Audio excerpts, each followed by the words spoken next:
இந்த மாந்திரிக வேலையெல்லாம் கண் கூட பார்ப்பேன். என்னுடைய அம்மா பண்ணுற அயோக்கியத்தனமும், இந்த சோழவம்பட்டிக்காரங்க பண்ணுற அயோக்கியத்தனமும், நான் இப்போ திருமணம் பண்ணியிருக்கிற வினிதாங்கிற பொண்ணு பண்ணுற அயோக்கியத்தனமும் எல்லாத்தையும் பார்ப்பேன். நானும் ரம்யாவும் என்ன உங்கள் சொத்துக்களை எழுதி வாங்கினோமா, உங்ககிட்ட இருக்கிறதெல்லாம் பறிச்சுக்கிட்டோமா? இந்த எச்ச பொறுக்கித்தனமாக கேவலமான வேலையெல்லாம் வந்துட்டு எதுக்கு இப்படி பொறுக்கி வேலையெல்லாம் ஏன் பார்க்குறீங்க?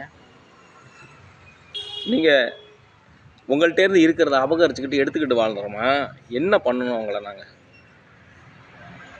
எதுக்காக இப்படி அவளை போட்டு இந்த மாதிரி மிரட்டிக்கிட்டு, இல்லாத வேலையெல்லாம் பார்த்துக்கிட்டு, எண்ணெயை போட்டு மிரட்டிக்கிட்டு, இல்லாத அசிங்கமாக வருது வாயிலேருந்து அசிங்கமாக. யூடியூப் சேனலாக இருக்குது, நிறைய பேர் பார்க்குறாங்க, நிறைய பெண்கள் பார்க்குறாங்க, குழந்தைகள் பார்க்குறாங்க.